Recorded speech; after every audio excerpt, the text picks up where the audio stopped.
ግሩም እንኳ ሰላም መጻኹም ኩልኩም ኣለኹም ብጣዕሚ ግሩም። ስለዚ ካብ ድሕሪ ፅባሕ ካብ ሰኑ ጀሚሩ ዓብይ ናይ ኣገልግሎት ሰሙን እዩ ዘጋጥመና ዘሎ ዝመፀና ዘሎ ብጣዕሚ ደስ ዝብል ብሱባኤ ነሕልፎ ማለት እዩ ብፆምን ብፀሎትን ብስግደትን ብፍላይ ስግደት እንሰግደሉ ቀዳማይ ደረጃ ንእግዚኣብሔር ዝገበረልና ኩሉ ምስጋና ነቕርበሉ ካልኣይ ንኣና ክብል ዝተቐበሎ መከራ ግፍዒ ንኣምላኽና ነመስግነሉ ሳልሳይ ደረጃ ድማ ንስሓ እናኣትወሉ ምስ ኣምላኽና ንዕረቐሉ ናብ ኣምላኽና ንምለሰሉ ዝበለፀ ካብቲ ዝነበረና 40 መዓልቲ ዝበለፀ ሰሙን እዩ እዙዩ ማለት እዩ። ስለዚ ናይ ሕማማት ሰሙን ትበሃል ተሎ ኣምላኽና መድሓኒና ኢየሱስ ክርስቶስ ኣብ ማእኸል ኢየሩሳሌም ብደቂ ሰባት ዝተቐበሎ መከራን ግፍዕን ንሱ ንምስትዋስ እዩ። ስለ ዝኾነ ድማ እዙይ እናስታወስና ንፅልየሉ እዩ። ስለዚ ፅባሕ ዓብይ በዓል እዩ። በባና ብኣኻትኩም ይኽበረሉ ሕዚ በባና እኳ ገና እዩ እሞ በዓል እዙዩ ብሩኽ በዓል ይግበረልና። ስለዚ ነዚ ሰሙን እዙዩ ብዙሕ ኣብ ፆምን ፀሎት እዮም ክትቕንዩ እቲ ናይ ፆምን ናይ ፀሎትን በቲ ዘለና ናይ ሶሻል ሚድያ ክንለቀልኩም ኢና። ካብኡ እናወፃኹም አንብቡ ጸልዩ በብገዛኹም ኮይንኩም በብቦታኹም ኮይንኩም ኣብ ዝምችወኩም ሰዓት ድማ ስገዱ ተኺልና ናመፃና ምሸት ምሸት ክነስግደኩም ኢና ወይም ግዜ እንተረኺብና ማለት እዩ። ሎም መዓንቲ እቲ ብቐዳማይ ዝወሰድናዮ ፈተና ኢና ክንርኢ ከመይ መሊስናዮ እስቲ ናይ ኩልኩም ስም ኣድራሻ በፅሕና ኣሎ እዩ የኽብረልና ጓልና በእውነት ትግህቲ ኣብቲ ናይ ይርጋ ዓለም ናይ ኩልኩም ስም መዝጊባ ሰዲዳትና ኣለና ብኡ መሰረት ኢና እቲ ሰርተፍኬት ክነዳልወልኩም ስለ ዝኾነ እቲ ፈተና ብውልቅኹም ከመይ ነይሩ ከቢድ ዶ ነይሩ ወይስ ብጣዕሚ በእውነቱ ትምህርታዊ ነይሩ ኢለ እየ ዝኣምን ትምህርቲ እዩ እምበር ንምፍታን ኣይኮነን። ናይ ሰለስተ ዓይነት ትምህርቲ ኢና ተፈቲና ናይ ታሪክ ቤተክርስትያንን ሓሙሽተ ኣዕማደ ምስጢርን ክርስትያናዊ ህይወትን ክብረ ቅዱሳን ኢልና ሰለስተ ካልኦት ክልተ ፈተና ይተርፉና እዮም። ስለዚ ከመይ ነይሩ ብወገንኩም ከመይ ኢኹም ረኺብኩምሞ ድሓንዲ ነይሩ?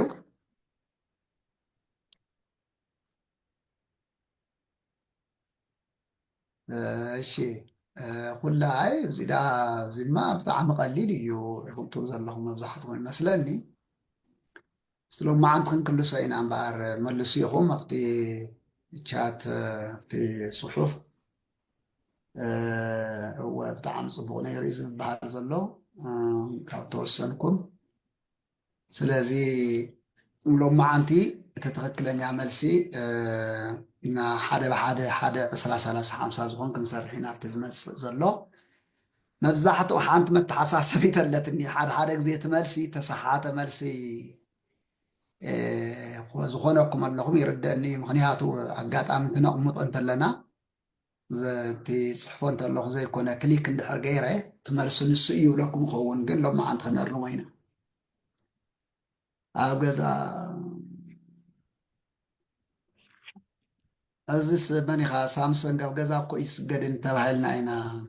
ዝበሃል ዘረባ እቲ ዘራርባና እውን ስርዓት ጌርና ኢና ክንዛረብ ዘለና ኣብ ገዛ ኮይልኩም ስገዱ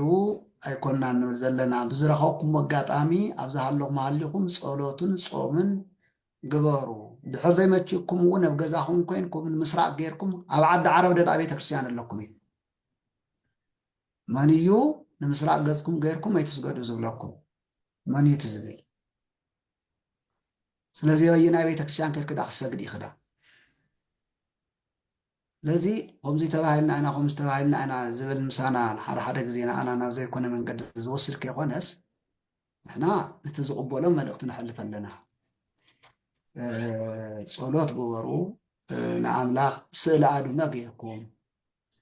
ንኣምላኽ ኣብ ቅድሚኹም ስኢልኩም ብህሊናኹም ማለት እዩ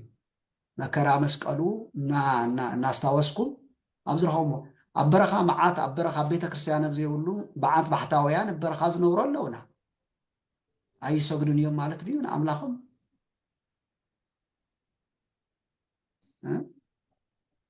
مستصبح نصفر مالت تاي مالتي سلازي حر ጊዜ بقنعنا نزارو زرباتات كالي ترغون كيو بنا ጥንቃቄ የለና እሞ ገዛ ኾልኩም ኣይትስገዱ ኢልና ዝበልኩሞ ከይድኩም ጠይቅዎና አቶ ንእሽተን ኣብቲ ኣይ ከስተኣይኹ ረበና ኣይትስገዱ ዘይኮነስ እቲ ስርዓት ቤተ ክርስቲያን ከምሁርና ከለውስ እታ ስርዓታስ ከምዚ ኣያ ኢሎም ከምሁርና ከለው እቶም ኣቦታት ንሕና ከዓ ኣብ ዘለናዮ ኮይንና ንሰግድን ማለት ድዮ ክበሃል እንከሎስ ንምብራቅ ገጽኩም ኮይንኩም መጨረሻ ኣነ እዛ ትምህርቲ እዚኣ እዛ ናይ ሕዚ ዝቐንየት እንድያ ስለዚ ናብ ምብራቅ ገጽኩም ኮይንኩም ስገዱ ኣብ ቤተ ክርስቲያን ይግን ትዋነት ትክክለኛ ስገድ ኣብ ቤተ ክርስቲያን እዩ ኢሎም ኣለዉ ማለት የቦና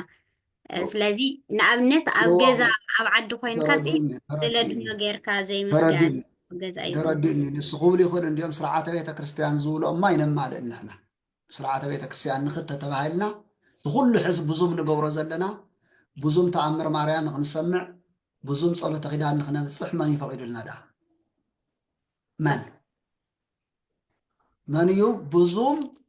ጸሎተ ኺዳን ተኣምረ ማርያም ነብጽሕ ዝበለ ተኣምረ ማርያም ኮ ዝበጽሕ እኮ ቤተ ክርስቲያን መን እዩ ስለዚህ ንሕና ይርደአኒ ኣቦታትና በምንም ተኣምረ ይብሉን እዮም ናይና ናይ ምቅባል ጉዳይ ንሕና ከመይ ኢና ንርድኦ ትነምህርዎ እዩ እዚ የቕምጥ ኣለኹ ናተይ እውን ተቐበለ ይኮንኩ ናይ ቤተ ክርስቲያን እየ ዝዛረብ ዘለኹ ኣብ ጸገም እዋን ንኣብነት ኣብ ሓንቲ ቤተ ክርስቲያን بتحجن سرعاتن كندي قداسه يعني مقدس زلون قداسه كندي نغورن كلهم كندي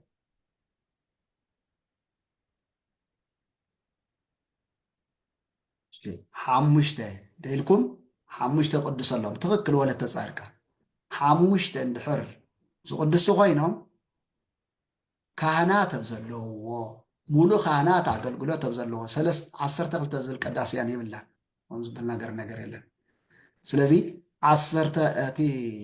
ሙሉ ካህናት ተብዘለዎም 5 ልኡኻን ይባሉ ክልተ ካህናት 3 ዲያቆናት ስርዓት እዩ ዝነግር ዘሎ ትዕዝ ዝግበር ስቁልካ ምትሕዋስ ንስይኾንኩን ካህናት ተብዘይብሉ ቦታ እንታይ ኢና ክንገብር ሓደ ካህን ኣብ ዘለዎ ቦታ ኸዳ ልዕርት ስርዓት ከም ዝብል ኮይኑ ካህን ብዘለዎ ሕዘብ ኣውሮፓ ትነብሩ بحق تمالو حمشت لوكان زلووني مقدسو بيت كريستيانكم سرعه حدد زغبر نغهد بشديشته ساعات ريزتو اب السودان كيلكا اب يور ابزي اب امريكا نغبر لنا اينا حرستاي زفرو ايناتي سرناي مسواعت نقرب لنا سرعات كلون كله ساعاتون تفلالي يراخون مستنى حالنا سلازي وانا زدل ማእኸሉ ስርዓት ናይ ሃይማኖት መፈጸም እዩ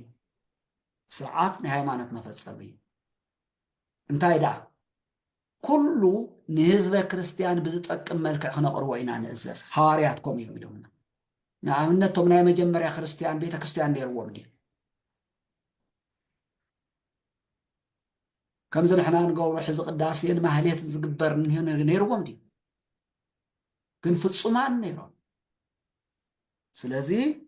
ስርዓተ ቤተ ክርስቲያን ትንብልተለና ኣብ ዓዲ ዓረብ ሃሉ ኣብ ባሕሪ ሃሉ ኣብ በረኻ ውደቕ ብዘለኻዮ ስፍራ ጸሎት ግበር ምስ ኣምላኽካ ተራኸብ ሃይማኖትካ ከይተርስዕ እያ ተዋና ሃይማኖታዊ እዚኣት ናይ ወንጀል ቃል እያ ስግደት ብዝምልከት ድማ ካብ ዓድና ካብ ትግራይ ኢኹም መፂኹም ካብ ትግራይ ክትመፁ እንተለኹም ንዕዳጋ እንትትኸዱ እንተለኹም ኣብ ወሰን መንገዲ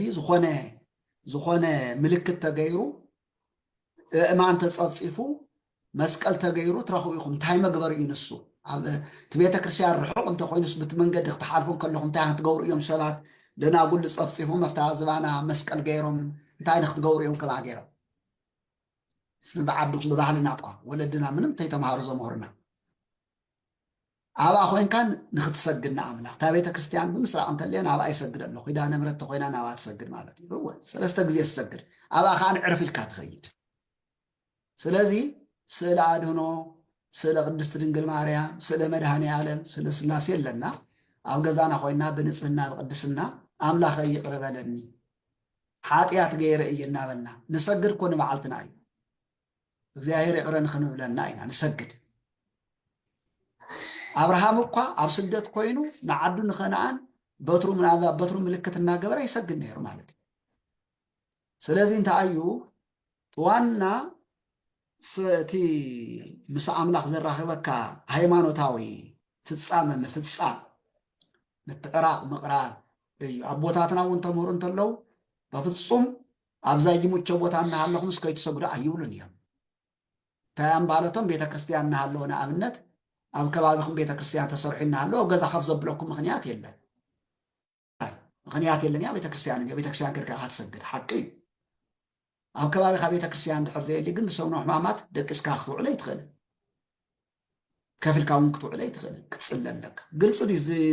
ዝነግረኩም ዘለኹ ግልፂ ድዩ እወ ግልፂ ይኸረበን ኖም ካልኦትኩም ማለት እዩ ካሊእ ትረፍስ ኣብ ኣውሮፕላን ተሳፊርካ ና ጸሎት ትገብር ኢኻ ኣብ መኪና ኣብ ባሕርና ኸድካ ጸሎት ትገብር ሃዋርያ ቅዱስ ጳውሎስ ያ ከምኡ ይዘምረና እቶም ናይ ቅዱሳን ሃዋርያት ቀደም ቤተክርስቲያን ኮይነበሮም ንቅዱስ ጳውሎስ ቤተክርስቲያን ትምስርት ተሎ ቅዱስ ጳውሎስ በብዝኸዶ ጸሎት እናገበረ እናፈወሰ እዩ ዝኸድ ነይሩ በብዝኸዶ ቅዱስ ጴጥሮስ እውን ከምኡ ብናታቶም መስዋዕትነት እያ እታ ቤተክርስቲያን ዳሓር ተመስሪታ ተስፋሕፊያ ስለዚ ጥልቅ ዝበለ ብጣዕሚ እቱው ዝበለ ፍልጠት ክህልወና የድሊ ማለት እዩ ንሰብ ከይነብል ማለት እዩ እምበር ሓፍትና ትክክል እያ ዝበለቶ እንታይ ክትብል ደልያ ስለዘይተረድኣ ከምዚ ኢሎም ናይ ኣምቲ ትብል ዘላስ ንሶም ዝብሉ ዘለዎ ወይቶም ዘምህሩ ከምኡ ኢሎም ዘምህሮ ኣቦ ማለቶም እንታይ ኣም ክብሉ ደልዮም ናይ ቤተክርስትያን ስርዓትን ሕግን ህፃናት ንኣብነት ብ40 መዓልትን ብ80 መዓልትን ክጥመቆም ኣለዎም እዩ ዝብል ስርዓትና ነገር ግን 40 መዓልትን 80 መዓልትን ዘጥምቆም ካህን እንድሕር ዘይብልና ከመኣዝ ነጥምቆም ዳ ካህን ኣብ ዝተረኽበሉ ሰዓት ትወዲ ቤተ ክርስቲያን ኣብ ዘለወሉ ሰዓት ንኣብነት ኣብ ዓዲ ዓረብ ዝተወለዱ ህፃናት ኣለዉ ሓደ 5 ዓመት 6 ዓመት ዝኾኖም ህፃናት ዘይተጠመቁ የለውን ኣለዉ ዶ ኣባኻትኩም ኣለዎ እዮም ይኮነ 10 ዓመት እውን ዝኾኖም ኩሉ ይኽእል ኣይኮነን እዩ መኣዝዮም እዚኦም ክርስቲያን ኮኑ ክሳብ ሕዚ ክርስቲያን ኣይኮኑን በምንም ተኣምር ኣይኮኑን ብናይ ወለዶም ክርስትና ክርስቲያን ይኮኑ እዮም ዝብል ዘምህርኩም እንተልዮም ንሶ ይኮኑ ስለዚ ካብ ክርስቶስ ክውለዱ ክጥመቁ ኣለዎም ኣይኮነን ካብ በስላሴ ኣብራኽ ንኩሉ ናይ ኣምላኽ እወ መኣዝዮም እዚኣቶም ኣብ ዝመፁሉ ናብ ቤተ ክርስቲያን ኣብ ዝመፁሉ ሰዓት ኣብ ዝተጠመቁሉ ሰዓት ክርስቲያን ይኮኑ ስለዚ ዕድመ ኣይኽልክሎም እቲ ስርዓቱ ግን ቤተ ክርስቲያን እናሃለወ ካህን እናሃለወ ግን ብ40 መዓልቲ ብ80 መዓልቲ ግድን እዩ ስርዓት እዩ እንድሕር ኣብ በረኻ ተወሊዱ ቤተ ክርስቲያን ኣብ ዘይብሉ ተወሊዱ መዓልቲ እንተሓሊፉ ግን ኣብታ ዝመፀላ መዓልቲ ኢኻ ተጥምቆ ክርስቲያን ትገብሮ ምክንያቱ ንሃዋርያ ቅዱስ ጳውሎስ ጎይታና መድሓኒትና ኢየሱስ ክርስቶስ ተኣይሉ ክይዱ ናብ ዓለም ክይዱ እናምሃርኩም ንሰብ ኩሉ ጥምቕዎ እዩ ዝበለ ድሓር ከዓ ሊቃውንቲ ቦታትና ከዓ ስርዓት ሰሪዖምልና ማለት እዩ ሓደ ሰብ ካብ መጀመርያ ጀሚሩ ክርስቲያን ከመይ ክኸውን ከም ዝግብኦ ማለት እዩ እና ብኡ ንምሳሌ ንኣብነት ይጠቕሰልኩም ዘለኹ እንዲያው ኣብዘይ ሓደ ጥያቄ ዝኒኦ ብዙሓት ተሳሓይትኩም ኣለኹም ህፃናት እንተሓመሙ ቅድሚ 40 80 መዓልቲ ክጥመቑ ኣይግባእን እውነት ሓሰብ ሓቂ ድዩ ወይስ ኣይኮነን ንኣብነት ካብቲ ተጠየቅኩሞ ጥያቄ ማለት እዩ ሓዝዋ ህፃናት ብ40 ብ80 ዕለት ክጥመቁ ምግባር ህፃናት እንተሓመሙ እውን ቅድሚ 40 መዓልትን 80 መዓልትን ክጥመቁ ኣይግባእን ንዝብል ሓቂ ድዩ ወይስ ኣይኮነን ይኽክል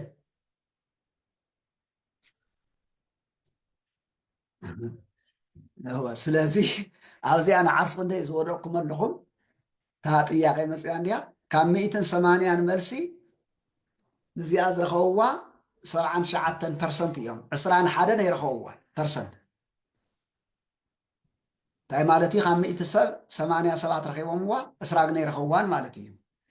ስለዚ ህፃናት እንተሓመሙ ቅድሚ 40 መዓልትን 80 መዓልትን ክጥመቑ ይግባአን ዝብል ኣተሓሳስባ ትክክል ኣይኮነን እወ ክጥመቑ ይኽእሎም እዩ እቲ መልሲ እዚ ናብኡ ክወስደኩም እየ ካብ ላዕሊ ክንጅምር እሞ እሺ ክርስቲያን ማለት ቶም ሕይል ሕይል ዝበሉ እየ ክጥይቆኩም እምበር እንቲ ቀቀሊሉ ኣይጥይቆኩምን እየ ንኣብነት ጥምቀት እንተ ተኣብሶ ዝድምስስ ካብ ዲያብሎስ ባርነት ነፃ ኣየውፅእን ካብ ዲያብሎስ ባርነት ነፃ ኣየውፅእን ዝብል ሓቂ ድዩ ወይስ ሓሶት ኣየውፅእን ሓዝዎ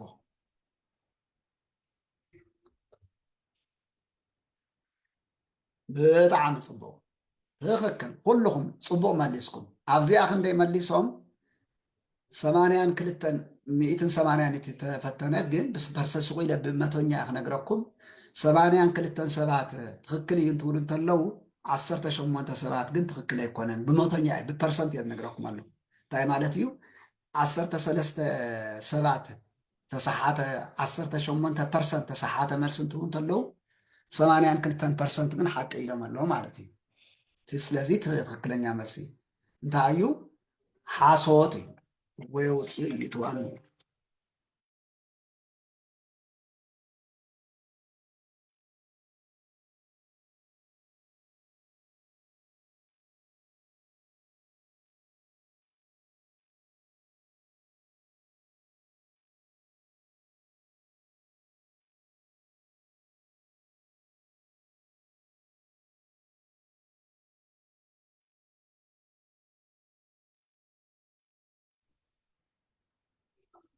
የወረይታ መፅ ኣለኹ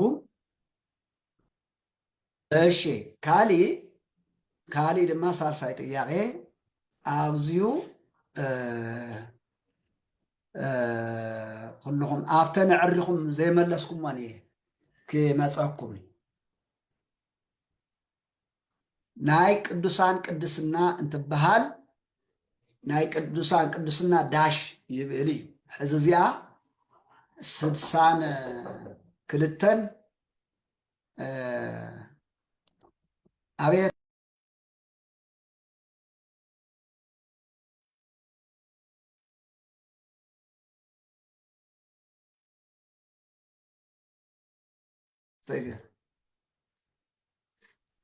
የረይታ ዋኑ እናረበሽኒ ናይ ቅዱስና ቅዱሳን እንታይ ኢሎም 8% ናይ ባህሪኦም እዮም ናይ ባህሪኦም ዘይውሰዶም ኢሎም ቶም ቅዱስናን 62% ድማ ናይ ፀጋ ካብ ካሊእ ዝተቐበልዎ ዝብሉ 30% ድማ ናይ መላእክት ቅድስና ናይ ባህሪ ብጣዕሚ ዓብይ ጥንቃቄ ዘድልዮ እዩ እዚ እዩ ክትፈልጥዎ ዝግባእ ትዛዓበየ ከመይ ይስገድን ከመይ ክስታይ ከይኮነስ ትዛዓበየ ዶክትሪን ይበሃል ዶግማ ይበሃል ኣብዚ ሓደ ሰብ እንድሕር ተሳሒቱ ኣብ ሃይማኖት ምንም ኣፍልጦ የብሉን ማለት እዩ ምንም ኣፍልጦ የብሉን ስለዚ ናይ ቅዱሳን ቅድስና ናይ ባህሪኦም ድዩ ኣይኮነን እንታይ ትብሉ ኣይኮነን ካብቲ ተዋሂቡ ዝኒሀ መልሲ ብጣዕሚ ዝገርም 30 ዝኣኽልን ምሳሌስ ካብ ሚእቲ ሰባት ካብ ሚእትስ 30 ሰባት እንታይ ኢሎም ናይ መላእክት ቅድስና ናይ ባህሪኦም እዮም ኢሎም በፍጹም ቅድስና ዝብል እግዚአብሔር ናይ ባህሪ እዩ ናይ ቅዱሳን መላእክትን ሓዝዋ ናይ ቅዱሳን ሰባትን ግን ብፀጋ ዝረኸብዎ እዩ ካብ መን ካብ እግዚአብሔር ዝተዋሃቦም እዩ ናይ ባህሪ ዝበሃል ፍጡር ናይ ባህሪ ቅድስና የብሉን ብባህሪኡ ቅዱስ እግዚአብሔር እዩ እዚ ዓብይ ጥንቃቄ እዩ ዘድሊ በቃ እዚ እንታይ ይበሃል ዶግማ ዶክትሪን እናበልና ንፅውዖ ማለት እዩ ትምህርቲ ሃይማኖት ዝራኸበ እዩ ኣብዚ ስሕተት እንድሕር ፈፂሙ ሓደ ሰብ ናይ እግዚአብሔር ኣምልኾት እንትህብ እንተሎ ንመላእክት እንህዎ ስግደትን ንእግዚአብሔር እንህዎ ስግደትን በፍጹም አይራኸብን በፍጹም አይራኸብን እዚህማ ፍጡርን ፈጣሪን ምትሕዋስ ይበሃል ስትመልሱ ኩልኩም ንኣምላኽ እንሰግዶ ስግደት ናይ ምንታይ ስግደት እዩ ናብ ኣምላኽ እንሰግዶ ስግደት ናይ ምንታይ ስግደት እዩ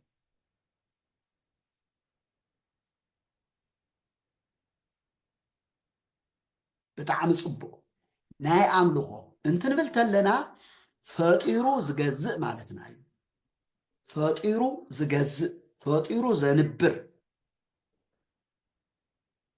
ንኣና ብፈቃዱ ኢና ንነብር ብፈቃድ ኣምላኽ ኢና ንነብር ኣብ ሂወትና ድላዩ ንኽገብር ዝኽልክሎ ዘይብሉ ኩሉ ዝኽእል ማለትና እዩ ፍጡራን ግን ናይ ፈጣሪ ጸጋ ክቕበሉ ይኽእል እምበር ፈጣሪ ተኪኦም ክሰርሑ ይኽእሉ እሺ ንኣብነት ንቅዱሳን መላእክትን ቅዱሳን ሰባት ከ ነቕርቦ ስግደት ናይ ምንታይ እዩ ናይ ጸጋ ይበሃል ትኽክል እግዚአብሔር ዘኽበረኩም ኢና ንብሎም ዘለና መን ዘኽበረኩም እግዚአብሔር ዘኽበረኩም አለበለዚያ ኣውዚ ምትሕዋስ እንድሕር ፈጢሩ ብጣዕሚ ጥንቃቄ ዘድልዮ እዩ እዚ ናብኖና ቅድስት ድንግል ማርያም ነቕርቦ ልመና ናብ ኣምላኽ ነቕርቦ ልመና ነንወይነ እዩ ናብ ኣምላኽ ነቕርቦ ልመና መሓረና ኢልና ኢና ናብኖና ናብ ቅድስት ድንግል ማርያም ነቕርቦ ልመና ግን እንታይ ኢልና ኢና ነቕርቦ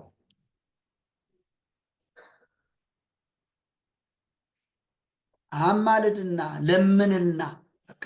ንኣምላኽኪ ለምንልና ተባረኹ ብጣዕሚ ጽቡቕ ዜር ያለ ኣውዚኡ ኣብዚኣ ኣነፂርና ኢና ብስሩ ክትፈልጥዋ ዘለኩም እዚ ዋና ትኹረት ኣብ ትምህርቲ ብስሩ እውን ትኹረት ክትህቡ ዘለኩም ኣብ ከምዚኦም መሰሎ ምስጢረ ስላሴን ምስጢረ ኣብ ሃይማኖት ነኪኢኹም ትኹረት ምክንያቱ ተፈቲንኩም ከይትወድቁ ምሳሌ ካልኦት ሰባት ኣብ ደገ ተጠይቖምኩም እዚኣቶም ፍጡርን ፈጣሪ ፈልዮም ዘይፈልጡ ከይብልኹም ማለት እዩ ብጣዕሚ ጽቡቕ መሊስኩም ለምንልና ንቅዱስ ሚካኤል እውን ፈጣሪኻ መሓረና ኣይኮነን ንመሓርና ኣምላኽ ዝኾን ምስኦ ተዓርቀና ለምነና ኢና እንደገና ብእግዚአብሔር ብዝሃበካ ቅድስና እውን ንኣና እውን ሓልወና ካብ እግዚአብሔር ዝተዋሃበካ ስልጣን ማለት እዩ ንናይ ባዕሉ ምንጭው ናይ ባዕሉ ስልጣን ዘለዎ የለን ፍጡር እዩ ፈጣሪ ኣምላኽ ግን ምስ ፍጡራን ይወዳደር ነብዚኣ ወሲና ጽብቕቲ ምክንያቱ ንምንታይ እዚኣ ደጊመ ጽኒዐ ኣጠንኪረ ዝነግረኩም ዘለኹ ብዙሓት እዮም ወዲቆም ኣብዚኣ 30% ማለት 38% ማለት ብጣዕሚ ብዙሕ ሰብ እዩ እዚ ተደጋጊ ማለት እዩ 62% ጥራይ ረኺቦም ትክክለኛ ካብ 180 ሰብ ማለት እዩ ስለዚ እዚኣ ሓዝዋ ማለት እዩ ካሊእ ቅዱሳን ሐዋርያት ፍጹማን ዝኾኑ ንሱ ኩልኩም መብዛሕትኩም መሊስኩም ኢኹም 100 ማለት ክከኣል ኣውዚ በረድ ዘዝነበ ዝብል ኣብ ኣመላልሳ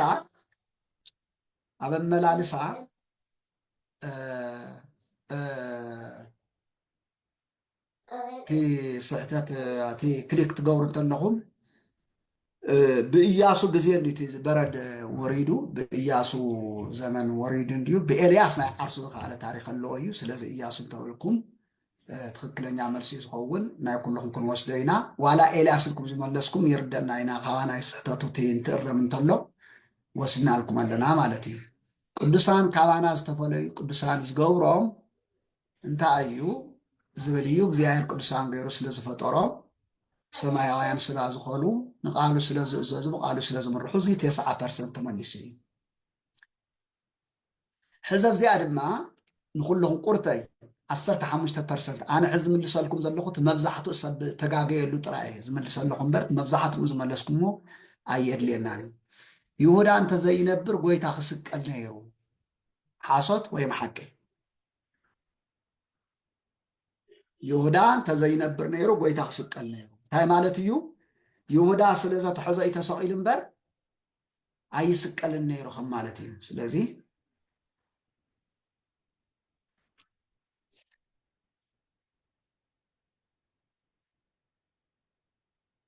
ماشي بحق تفكر حق كسكال نير لكم زملاسكم تفكر تقولوا ما علتهم لكم تملسكم ماشي حقኛ ታሪክ ማለት ንሱ መለስኩም ይኹም መብዛሕትኩም እዚ በብዛሓት ተሳሓትኩም ሁሉ ጥራይ ክነግረኩም ካልኦት እውን እሺ በጣም ጽቡቅ ኣብ ብሉይ ኪዳን ካብ ዝነበሩ ኣርእስተ ኣበው ናይ ምስጋናን ኣምልኾትን እግዚአብሔር ኣብ ቤርሳቤ እዚ እኳ ብዙሕ ተተሳሓትኩም ምንም ፀገም የለን ሓቂ ንምዝራብ በቲ ዘገበርናዮ ማለት እዩ ይስሐቅ እንድሕር ኢልኩም ትኽክል ኢኹም ግን መብዛሕትኩም ኣብርሃም ኢልኩም ኣለኹም ግን እስቲ ኣነ እቲ ፈተና እንተወፁ እንተለኹ ተሳሓይቶም ከይኸውን ሓደ ግዜ ትመልሲ ክሊክ ትገብሮ እንተለኹ ኣብቲ እንታይ ስሙ ኣብቲ ቴሌግራም ብስሕተት ዘይኮነ ክሊክ ተገይረ ስሕተት ዝኾነ መልሲ ይህበኩም እዩ ማለት እየ ስለዚ ኣብ ቤርሳቤህ ይስሐቅ ኣብ ብሉይ ኪዳን ካብ ዝነበሩ ኣርእስተ ኣበው ናይ ምስጋና ኣምልኾ ንእግዚአብሔር ኣብ ሞሬ ሴኬም መስዋእይ ዘቕረቡ ኣብርሃም ኢልኩም 70% ኣብርሃም ኢልኩም ኣለኹም ትኽክል ኢኹም ኣብርሃም ኢልኩም ተመሊስኩም ትኽክል እዩ ኣሰራርሓ ደብተራ ኦሪት ከመይ ክስራሕ ከም ዝግብኦ ዲዛይን ዘውፅአ 79% ማለት እዩ እግዚአብሔር እንትትብሉ እንተለኹም 16% ሙሴ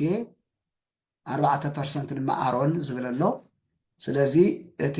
እግዚአብሔር እዩ መጀመርያ ከምዚ ስራሕ ንውሓቱ ቅርፁ ትሕዝቱ እንታይ ከም ዝምኸውን ዝነገሮ እግዚአብሔር እዩ ሕዚ ብዙሓት ተሳሓትኩም ላ ጥያቄ ሕዚ የምፀልኩም ኣለኹ እዛ ሓዝዋ እዚኣ ዓባይ ትምህርቲ እውን እያ እዚኣ ንወደፊቱ ማለት እዩ ካብዚኣ ቀፂላ ዘላ 10 ትእዛዛት ዝተፅሓፈሉ ፅላት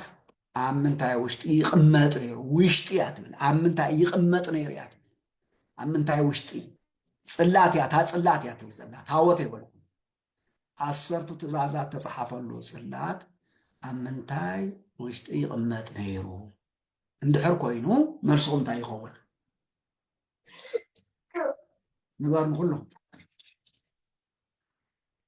ትኽክል እዚ መብዛሕትኩም ኣብ ታወት እንድሕር ኢልኩም ትኽክል ኢኹም ትኽክል ትታወት ናይ ፅላት መቐመጢ እዩ ብብሉይ ኪዳን ብሃዲስ ኪዳን ግን ታወት ንብሎ ንዓርሱ ትፅላት እዩ ተፈላለዩ ክትርድዎ ማለት እዩ ብብሉይ ኪዳን ናይ ፅላት መቐመጢ ነይሩ ተሸኪሞምዎ ዝኸዱ እስራኤላውያን ካብ ቦታ ናብ ቦታ ብሃዲስ ኪዳን ግን ባዕሉ እቲ ታወት ፅላት ንብሎ ማለት እዩ ኣብዚኣ ንምንታይ እዮም ተሳሓትኩም 4% ኣብ ደብተራ ኦሪት ዝብል ስሕተት ኣይኮነን የምስል የብ ደብተራ ኦሪት እውን ዝቕመጥ መሰረቱ ትታወት ግን ታወት ኣይኮልኩን ኢለ ፅላት እየ ዝብል ዘለኹ 45 ኣብ ታወት ውሽጢ ዝብሉ መሊሶም ስለዚ 50% እዮም ቶም መሊሶም ዝኔው ማለት እዩ እንዲያውም 50% ይኾነን 45% ትክክለኛ መልሲ እንትህቡ እንተለው 55% ድማ ትክክለኛ ዘይኮነ መልሲ ይኸውን ማለት እዩ ሕዚ ግን ኩልኩም ኣብ ታወት ኢልኩም መሊስኩም ኣለኹም እሺ ሰማያዊ ቤተ መቅደስ ብራእይ ካብ ተገለጸሎም ቅዱሳን ግረጽ እዩ እዚ በደንብ ኢና ተማሂርናዮ በደንብ ደጊምና ደጋጊምና ሰማያዊ ቤተ መቅደስ ምክንያቱ ቤተ መቅደስ እንትኸፍሎ እንተለኹ ብናተይ ናይ ኣስተምህሮ ኸይዲ ነጊረኩም እየ ብሰለስተ ሰማያዊ ብራእይ ተወሲዶም ብራእይ ካብ ተገለጸሎም ቅዱሳን ሓደ ኢሳያስ ዝብል ኣሎ ዮሐንስ ወንጌላዊ ዝብል ኣሎ ቅዱስ ያሬድ ዝብል ዘሎ ኩሎም ዝብል ኣሎ እዚሁ ኩሎም ኢልኩም ዝመለስኩም ትኽክል ኢኹም 80% ተመሊሱ እዩ ማለት እዩ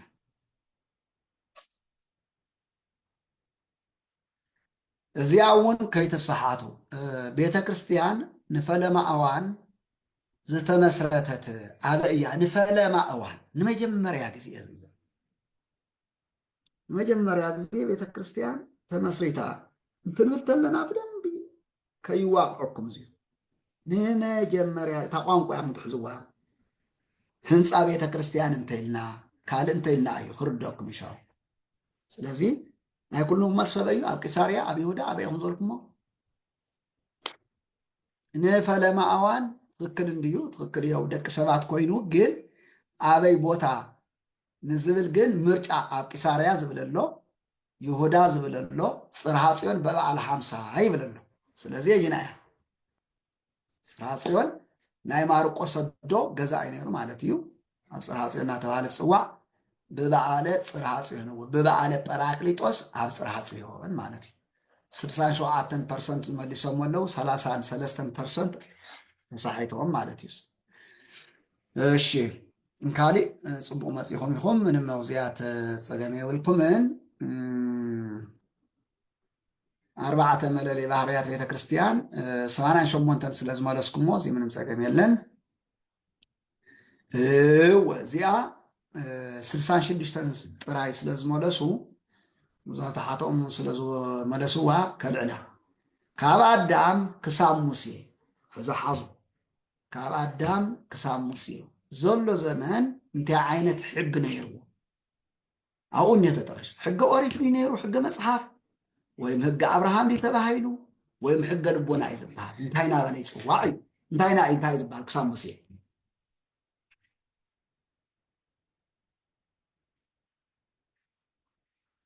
ብጣዕሚ ፅቡቅ ኢልኩም ሕገ ልቦና ትክክል። ምክንያቱ ሕጊ ኦሪት ገና ካብ ሙሴ ናውዚ እዩ። ሕጊ ኣብርሃም ዝበሃል ድማ ኣብርሃም ከዓ ናብ ሕገ ልቦና ውሽጢ ጥሙር እዩ።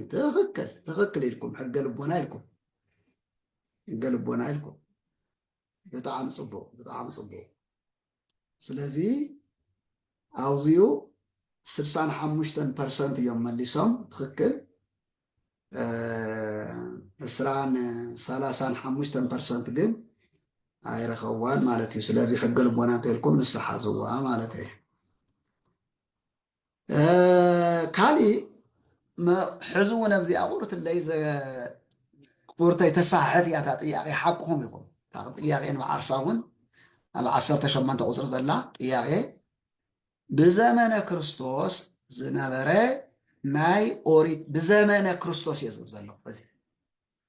ብዘመነ ክርስቶስ እየ ብዘመነ ኦሪት እንተዝብል ነይረ ትክክል ኢኹም። ብዘመነ ኦሪት ተዝብል ወይም ብዘመነ ነቢያት ተዝብል ምክንያቱ ሻውን ነቢያት ስለ ዝነበሩ ብዘመነ ክርስቶስ እየ ዝብል ዘለኹ። ብዘመነ ክርስቶስ ዝነበረ ናይ ኦሪት ቤተ መቅደስ መን ዝሰርሖ እዩ እዩ እዚ መን ዝሰርሖ እዩ እዚ መፅን እዩ።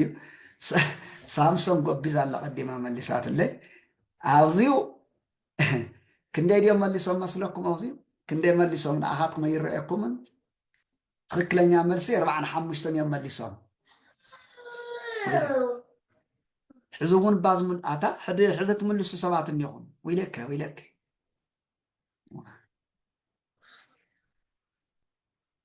ሕዚ እውን ገና ተስታይ ዘይወሰድ ዳሕና ምንም ኣይኮነን። 42% ኢሎም ሰሎሞን ዝሰርሖ ኢሎም ሕዚ እውን ብዝህቦ ዘለኹ መልሲ ፅቡቅ ባ ጎበዛት በቃ ናይዳ ዕድል ምጥቃም እዩ። 7% ዳዊት ኢሎም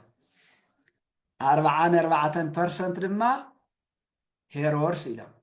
7% ዘሩባቤል ኢሎም ስለዘይኖም እዮም ቶም ትክክል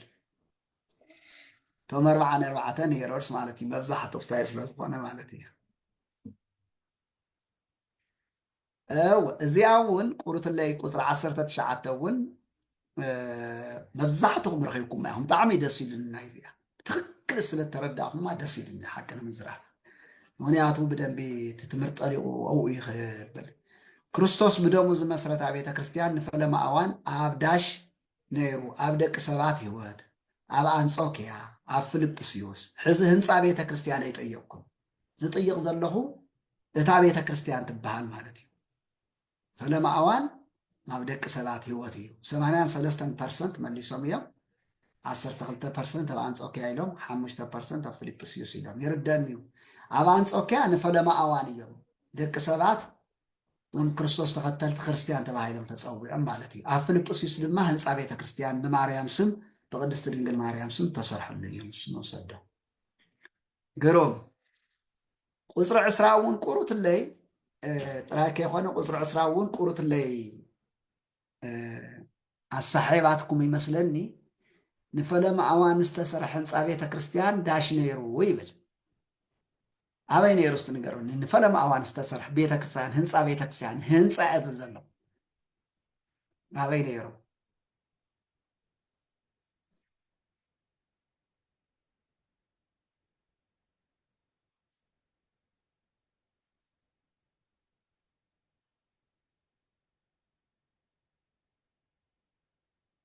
بطعم صبو بقى عزوز انتهي لكم اللهم أفتح مرجع انتهي قريبا أبو أخسوم أبو يورساليم أبو فيلبس يزبلي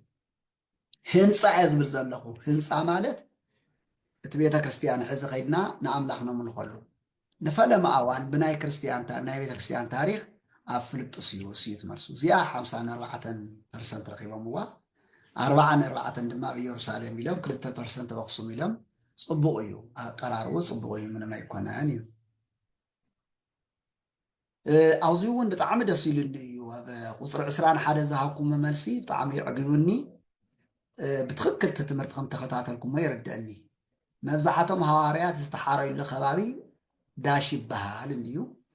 حدا مدري يهودا كلا يورساليم سالساي قليلا أيو سلازي مبزحتهم 68% قليلا زبن ملي سمالو مالتي أبني هواريات أوزي انت تسحاتكم من ما يكونن يقاطم مغنياتو يقاقس لزخونه سلازي ناي اندرياس حاو منيو تباهلكم تتطيقكم بحواريات درجة سمو سلتصوع يقاق اندي سمو انوون تباهل سلتصوع بيتروس أوزي بو درجة توصيلكم من ما يكونن قلنا مبزحاتكم سلازي الصحاتكم ناي اندرياس حاو منيو ጴጥሮስ ማለት እዩ ስምዖን ዝተባሃለ ጴጥሮስ እዩ ስለዚ 19% ስምዖን ኢልኩም 30% ያዕቆብ ኢልኩም 45% ጥራይ ጴጥሮስ ኢሎም 6 ዮሐንስ እናታ ስምዖን ትብል አጋጣሚ ጴጥሮስ ተዘይብል ነይረ ሕዚ ንምሳሌ ውዝዩ ጴጥሮስ ተዘይብል ነይረ ትክክል ኢኹም ስምዖን ተበልኩም የኺደኩም ነይሩ ወይ ትሕት ኢለ ድማ ጴጥሮስ ተባሃለ ስምዖን እንተዝብል ነይረ እውን የኺደኩም ነይሩ ወይ ድማ እገለን ተዝብል እውን የኺደኩም ነይሩ ሕዚ ግን ጴጥሮስ ኢለ ጠቂሰ እየ እና ጴጥሮስ ተኢለ ስምዖን ትመርፅሉ ምክንያት የብልኩምን ማለት እዩ ቁፅሩ ካብ 12 ሐዋርያት ዘይኮነ ኣብዚኣ እኳ በእውነቱ ቅዱስ ማቴዎስ ወይስ ቅዱስ ሉቃስ ቅዱስ ያዕቆብ ኣይኖም ካብ 12 ሐዋርያት ዘይኮነ ጎበዛት ብጣዕሚ ደስ ሉቃስ ተኢልኩም ብጣዕሚ ፅቡቅ እዩ እዚ 23 ቁፅሪ ቁርትለይ ኣጋጊያትኩም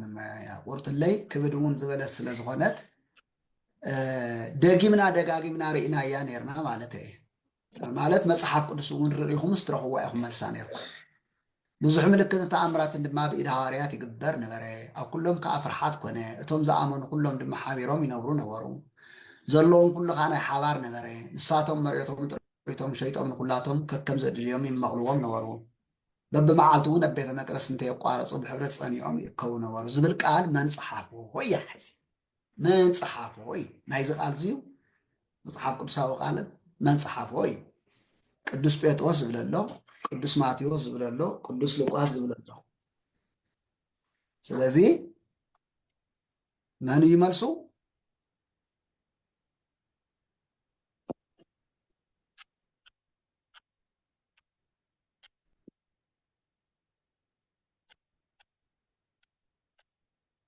هيكم تعزيكم ربنا ብጣዕሚ ፅቡቅ ሕዚ ቅዱስ ሉቃስ እንድሕር ኢልኩም ትኽክል ኢኹም ኣብ ግብሪ ሃዋርያት ስለ ዘሎ ምዕራፍ 2 ማለት እዩ 32% ቅዱስ ጴጥሮስ ኢሎም 15% ቅዱስ ማቴዎስ ኢሎም 53 ቅዱስ ማርቆስ ስለዚ 50% እዮም ሓሊፎም ኣብዚኣ ማለት እዩ 50% ወዲቖም ማለት እዩ ግን ዝወድቅ ሓደ እኳ የብልናን እዮኹም እሽቲ ዋናት ዝድለ ምስራዕኹም እዩ ነትርፎ ሰብ የብልና እሺ إذا قالهم زي ما اللي شو قبلكم قنا يدلني صنع أنا إذا ملكت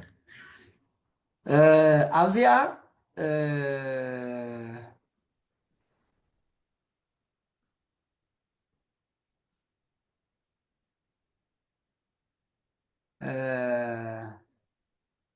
ናይ ኢየሩሳሌም ቤተ ክርስቲያን ብጣዕሚ ዝገርም ደስ ዝብል ክነግረኩም ኣብቲ ናይ ፈተና መዓልቲ በኩረ ሊቃውንት ምሳና እዮም ውዒሎም ንሰሙን ኢሎም እንዳሓር ደው ኢሎም ኩሉ እቲ ፈተና ወሲዶ እዮስ ናይ ኢየሩሳሌም ቤተክርስቲያን መራሒ ትብል ግስታ ጌራ ነራና ወሉ እናና ተዘራርብና ነርና ናይ ቤተ ክርስቲያን መራሒ ዝነበረ ሐዋርያ መን ድዩ መን ኢና ዝበልናዮ ያዕቆብ ኢና ሪና ኢና ብደንብ ጌርና ማለት እዩ ስለዚ ኣውዝዩ 50% እዮም ሓሊፎም እቶም ዝተረፉ ኣይሓለፉን ማለት እዩ ስለዚ ግን ምንም ፀገም የለን አንተ ከም ዝነገርኩም ሓደ እኳ ዘብል የብልና እቲ ምምኳር ንዓርሱ መልሲ እዩ ንዓረ ብናተይ ዋላ ተሰሓተ መልሲ ይሃው ዳርጋ መልሲ ገይረ እየ ዝወስዶ ኣነ ምንም ፀገም የብለይ ኣብ ናይ መጀመርያ ናይ ቅዱስ ጳውሎስ ጉዕዞ ምስኡ ዝኸደ መን እዩ ንዝብል ያው እዙይ ተመሊሱ ፅቡቕ መሊስኩም በርናባስ ኢልኩም ትኽክል ኢኹም ኢልኩም እዚኣ ቁርተይ 26 ዘላ ቁርተይ ተጋጊ እያ ሓቅኹም ኢኹም እታ ፈላማይ ናይ ሃዋርያት ጉባኤ መኣዝነ በይን ተኻይዱ ዝብል እዩ ኣብዚ ብዙሕ ብጣዕሚ ብዙሕ ተጋጊየ ሰብ ኣሎ ብ45 ዓመተ ምህረት ኣብ ኢየሩሳሌም ዝብል ኣሎ ብ51 ዓመተ ምህረት ኣብ ኢየሩሳሌም ዝብል ኣሎ ب50 ዓመተ ምህረት ኣብ ኢየሩሳሌም ዝብል ዘሎ ስለዚ እዩን ይመልሱ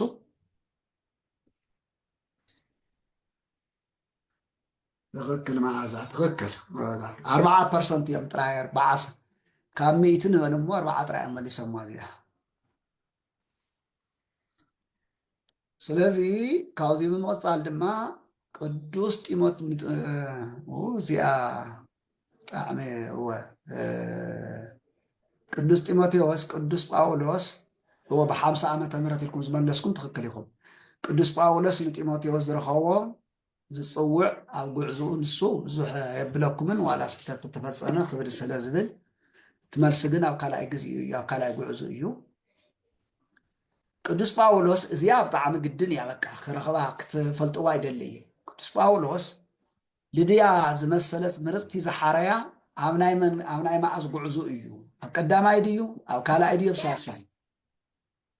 ልድያ ዝረኽባን ዝሓረያን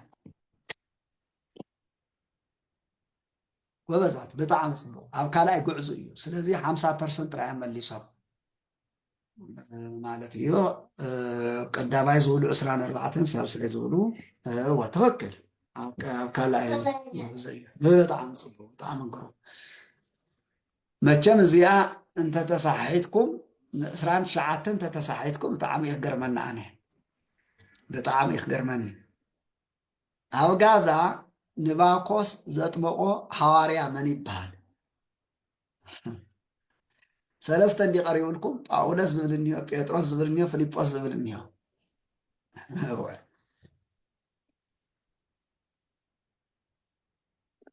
እዚ ንዓርሱ ጳውሎስ ሻው ገና ናብ ክርስትና ህይወት ኣይተፀውዐን ዝኒሆ ሻው ንዓርሱ እኳ ብዙሕ ክትግምቱ ትኽእሉ ንጴጥሮስ ተፀውዐ ድሓር እዩ እዚ ጴጥሮስ ጳውል ማለት የቕረይታ ጳውሎስ ክብል ደልየ ጳውሎስ ተፀውዐ ድሓር እዩ ጳውሎስ ተልኩምስ ጳውሎስ ላ ክርስቲያን እንተይኮነ እንተይተፀውዐ ከመ ገይሩ ኣጥሚዕዎ ዝብል ጥያቄ መፅእ እዩና ፊልጶስ ዝብል ሓዝዎ ኩሉ እሺ ቶም ካልኦቶም ዝሓልፎም ዘለኹ መብዛሕትኦም 90% ዝተመለሰ እንድሕር ኮይነ የንበልኩምን ስለ ትፈልጥዎ ክሳብ 80% ማለት እዩ ወብዚኣ ቀዳማይ ስደት ቤተ ክርስቲያን ካብ ዳሽ ዘሎ እዩ ንዝብል መልሱ ጥራይ ክነግረኩም እየ ካብ 54 ክሳብ 64 ዓመተ ምህረት ጥራይ እዩ ናይ ቀዳማይ ማለት እዩ ኦኬ ቀዳማይ ናይ ቤተ ክርስቲያን ስደት ዝተኣወጀ ብናይ መን ዘመነ መንግስቲ እዩ ንዝብል ብኔሮን ዝብል ዘመነ መንግስቲ እዩ ቅዱስ ጴጥሮስ ሰማዕትነት ዝተቐበለ ብመዓዝ ብመን ዘመነ መንግስቲ እዩ እንድሕር ተባሂልኩም ብመን ኢና ንብሎ ብዘመን ዲዮጥያኖስ ሄሮድስ ብዘመን መን بزمن نيرون مالتي نيرون زبلي نياتو شاو هيرودس بهالو هيرودس ما دميتاس زياتهم دحاني هيرودس ما بقدمي بس بيتروس هاري مخان مصورو زنبره እዩ እሺ ኣብዚኣ ብዘመን ዶሚትያኖስ ዘመን ሰማዕትነት ካብ ተቐበሉ ውሽጢ ሓደ ጢሞቴዎስ ኣናሲሞስ ክልቲኦም ዝብል እኒሆ መልሱ ክልቲኦም እዩ ክልቲኦም በአንበሳ ክብላዕ ዝተገበረ ናይ አንጾኪያ ሊቀ ጳጳስ ዝነበረ አግናጢዮስ ብመን ዘመነ መንግስቱ እዩ ዝብል እዚኣ ምክንያቱ ስለ ዝኸበደትኩም እየ ክምልሰልኩም 40% ብዘመነ ኔሮን ኢልኩም 43 ብዘመነ ትሪያኖስ ኢልኩም 17 ብዘመነ ማርቆስ ኢልኩም ስለዚ ኣየን እዩ ትክክል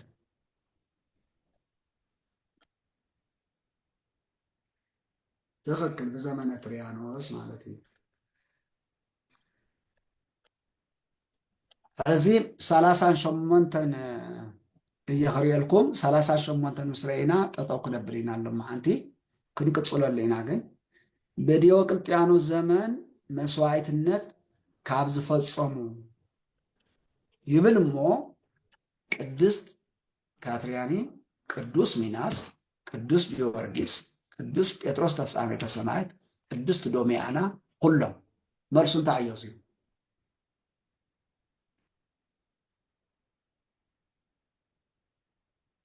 ናይተኸኣልኩም ብጣዕሚ ዝገርም እዩ ናይተኸኣልኩም ጎቢስኩም ኩሎም እውን እዚኣቶም ሰማዕትነት ንኣብነት ኢና ጠቂስናዮም ማለት እዩ ኣብዚኣ ናይ መወዳእታ ቦነስ ክወኩም ቦነስ ኢለ ማለት እዩ 4 ቁፅሪ 4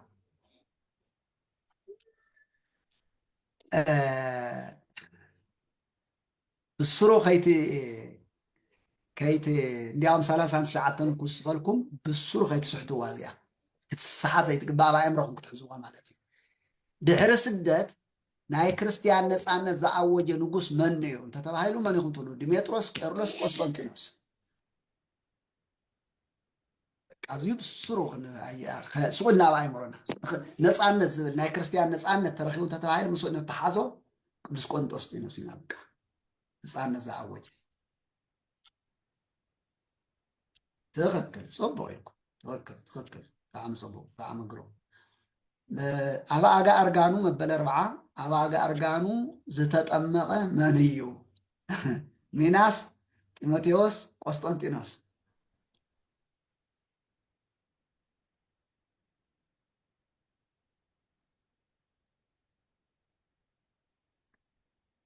ግሩም ቆስጠንጢኖስ ዝብል እዩ ብጣዕሚ ዝገርም እቲ ተሳትፎኹም ኣነ ንምንታይ ደስ ዝብለኒ ተሳትፎኹም እየ ዝፈትው ኣነ ልዕሊ ኩሉ ናይ መልስኹም ብዘየግድስ ትክክለኛ መልሲኹም ትምልሱ ኣለኹም ኮይኑ ግና እቲ ተሳትፎ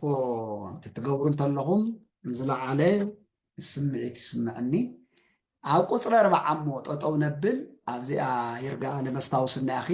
ዝመፀሎ ቀዳም ግዜ እንተልዩና ቀዳም ክንውደአን ኢና ኣብ ዝመፀሎ ሰሙን ድማ ድሕሪ ሰሙነ ሕማማት ማለት እዩ ድሕሪ ሰሙነ ሕማማት ናይ ሓድሽ ኪዳንን ናይ መጋቤ ምስጢር ሰይፈ ዘምርኹም ፈተና ክንወዲ ኢና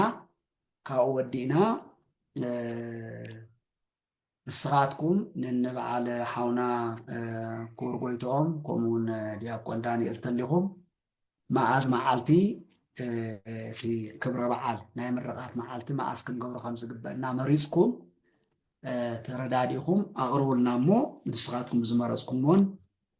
ንስኻትኩም ዝበልኩምዎን መዓልትን ዕለትን ክንገብሮ ኣብኡ ብፁዓን ኣቦታትና ክፅውዑ እዮም ካብ መንበረ ሰላማ ኣብ ወፃእ ዘለው እውን ኣቦታት ክንፅውዕ ኢና ዕብይ ዝበለ ፕሮግራም ይክልወና ንኩልኩም ግን ስምኩም ዘይሃብኩምዋን ሓፍትና ይርጋኣለም ሃብዋ በፅሕና ኣሎ ዝርዝሩ ክሳብ ሕዚ ናይ ክንደይ ናብ ክልተ ብዚ ጥራይ 200 ዝኣክል ሰብ ፈተና ወሲዱ ብታኣነ ዝረኢኽዎ ግን ምኻውን ዓቃብ ከም ዝኾነ ብፌስቡክ ከም ዘሎ ተገንዚበ ኣለኹ ዝኾነ ኮይኑ ግን እቲ ዋና እንታይ እዩ ከንርኢ ደልየ ዘለኹ ተሳትፎም ብጣዕሚ ዝገርም ብጣዕሚ ዝደንቕ እዩ ነይሩ ክብል ደሊ እና ይኣኽለና ሎም መዓልቲ እሞ መዝሙ ጀምር እሞ ቀፃላይ ንከይድ